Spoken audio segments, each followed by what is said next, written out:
जैसलमेर का कुलधरा गांव क्यों है विश्व विख्यात? क्यों इसे माना जाता है दुनिया का सबसे खौफनाक गांव? शाम होते ही कुलधरा जाने की किसी की क्यों नहीं होती हिम्मत? क्यों आए दिन यहां रहती है पैरानॉर्मल सोसाइटी की नजर? आखिर क्यों मिला इसे मोस्ट हॉन्टेड गांव की उपाधि? इतिहास के पन्नों में आखिर कौन सा राज है दफन? कैसे रातों रात इस गांव से गायब हो गया पाली ब्राह्मणों का परिवार? आखिर क्यों इस गांव को मिला इतना कठोर श्राप? जैसलमेर रेगिस्तान के बीच में मौजूद एक प्राचीन और खूबसूरत शहर है। इस शहर का नाम सुनते ही सबसे पहले खूबसूरत पैलेस, आलीशान महल और अद्भुत फोर्ट का नाम दिमाग में आता है। ये एक ऐसा शहर है जहां हर साल लाखों सैलानी दोस्त, परिवार या पार्टनर के साथ घूमने के लिए पहुंचते हैं। आप भी कभी ना कभी यहां घूमने जरूर गए होंगे, लेकिन इस शहर में ऐसी कई जगह हैं जो एक नहीं बल्कि कई डरावनी कहानियों के लिए भी फेमस हैं। और इन जगहों पर शाम होते ही कोई भी अकेले जाने से डरता है। आज हम जैसलमेर के ही एक ऐसे गांव के बारे में बताने वाले हैं जो पूरी दुनिया का सबसे बड़ा हॉन्टेड गांव माना जाता है। और तो और यहाँ के पैरानॉर्मल एक्टिविटीज को देखने के लिए पूरी दुनिया भर से लोग आते हैं। जी हाँ, हम बात कर रहे हैं कुलधरा गांव की, जहां आज भी भूतों का निवास है। आपको बता दें कि ये एक श्रापित गांव है। इस गांव को लेकर लोगों को तो खौफ है ही, लेकिन शाम होते ही इस गांव के आसपास एक जानवर भी नजर नहीं आता। आइए समझते हैं इसके पीछे की कहानी कि क्यों इस गांव को श्राप मिला और क्यों यहाँ पर शाम के बाद कोई भी आता नहीं।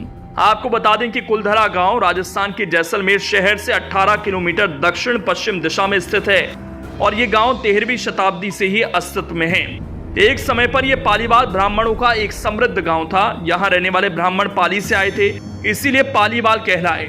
इस गांव के बारे में बहुत अधिक तो वर्णन किताबों में नहीं मिलता, परंतु 1899 में लिखी गई इतिहास की किताब जरूर है जिसका नाम तवारीख ए जैसलमेर है, जिसके लेखक लक्ष्मी चंद ने इस गांव का जिक्र किया है। इस किताब के अनुसार काधन नाम का एक पालीवाल ब्राह्मण इस गांव में आने वाला पहला व्यक्ति था और उसने वहां पर एक तालाब की खुदाई करवाई थी। इस तालाब को लोगों ने उधनसर नाम से बुलाना शुरू किया था। हालांकि ये गांव श्रापित क्यों है, इसका लिखित वर्णन किसी भी किताब में नहीं मिलता, परंतु इसके बारे में एक कहानी जो बहुत पुराने समय से चली आ रही है और उसी को ही सच माना जाता है। ऐसा माना जाता है कि 19वीं शताब्दी में इस गांव का और इसके आसपास के इलाके का कामकाज यहाँ के मुख्य शासक सलीम सिंह के हाथों में था, जो कि एक बदचलन इंसान था और गांव की बहु बेटियों पर अक्सर उसकी गंदी नजर रहती थी। एक बार इसी प्रकार उसकी गंदी निगाहें वहां के मुखिया की बेटी पर पड़ गई और उसने गांव के लोगों को धमकी दी कि अगर उसकी बात मानकर वो लड़की उसे नहीं सौंपी गई तो वो भयंकर टैक्स लगाएगा। गांव के लोगों को डराने के लिए और उसने लड़की को सौंप देने को मजबूर करने के लिए अपने सिपाही भेजे।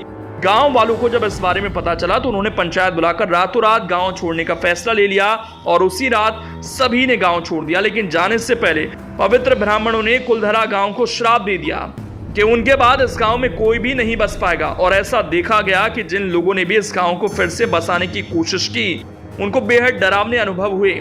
खासकर रात में यहाँ कई अजीबोगरीब घटनाएं हुई थी, जिसके बाद लोगों ने यहाँ शाम के बाद आना ही छोड़ दिया।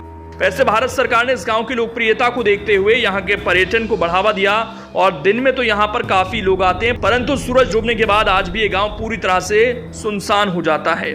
इसलिए आप भी रात के अंधेरे में वहां बिल्कुल ना जाएं।